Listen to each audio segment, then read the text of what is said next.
اور پھر وہ قرض ادائیگی میں تاخیر کرتا ہے،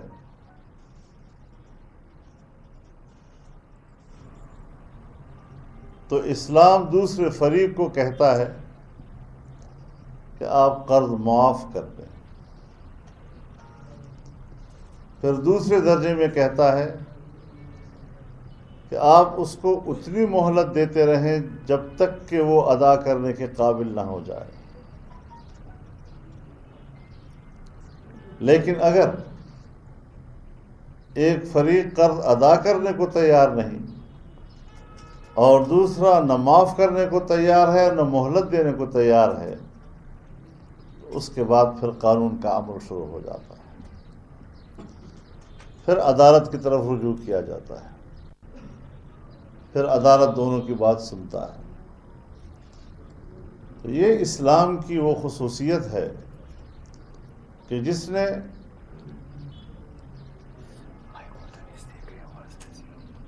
جب انسان کو مدنی الطبع پیدا کیا ہے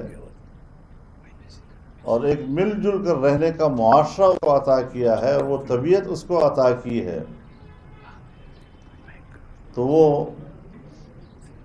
اپنی اس زندگی کے نظام کا آغاز اخلاقیات سے کرتا ہے، پھر اس سے آگے قانون کا مرحلہ شروع ہوتا ہے۔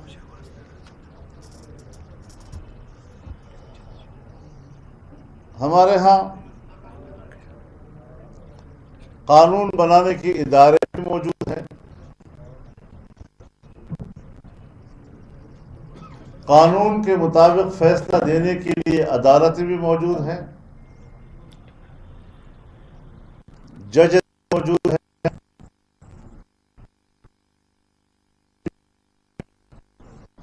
اور اس قانون کی روشنی میں عدالت کی رہنمائی کے لیے وکلاء بھی موجود ہیں۔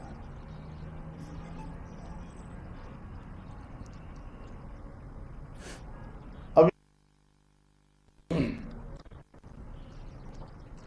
کہ ہم مقننہ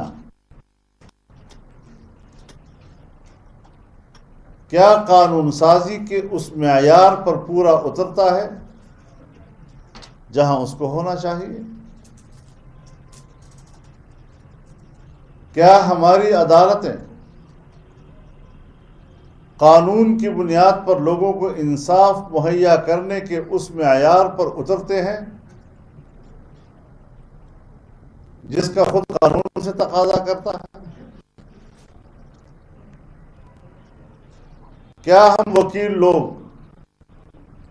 قانون کی کتاب ہاتھ میں لیے عدالت میں کھڑے ہو کر قاضی کو رہنمائی دیتے ہیں، کیا ہم اس معیار پر اتر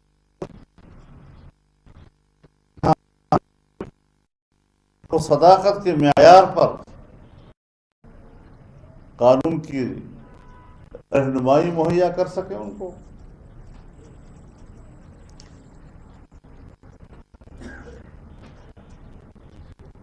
اور پھر ساتھ ہی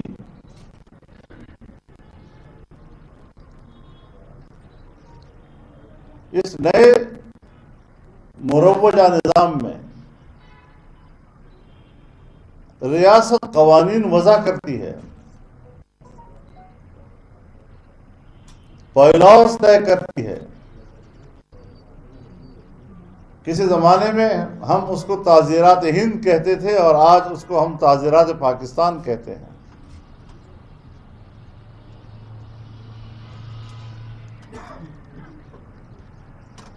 لیکن 70 سال کے بعد بھی ہم ایسا نظام وجود پذیر نہیں کر سکے ہیں کہ جس میں ہم قرآن و سنت کے حوالے سے قوانین کو سمجھیں، قوانین کو مرتب کریں، قوانین کو مقننہ سے پاس کریں اور عدالتیں اس قانون کے تحت فیصلہ دینے کی پابند ہو جائیں۔ آج کی یہ محفل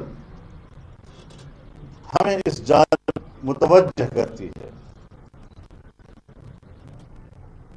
کہ اگر علماء اور وکلاء میں ایک مربوط نظام قائم ہو جائے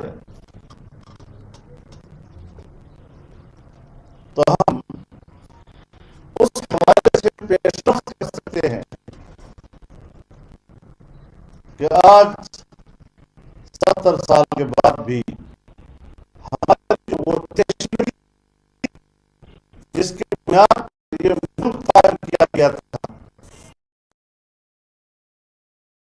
مل جل کر آگے بڑھ سکے. یہ ایک اچھا موقع ہے. اس طرح اور ایک نظام اس کے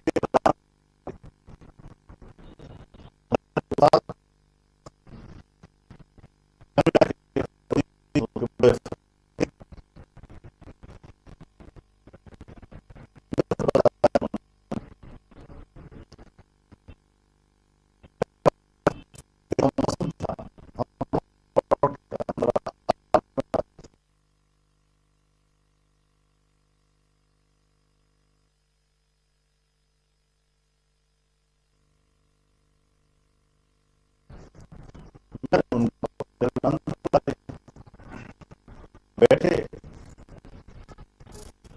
تو انہوں نے کہا کہ میں آپ سے کچھ چیز سمجھنا چاہتا ہوں.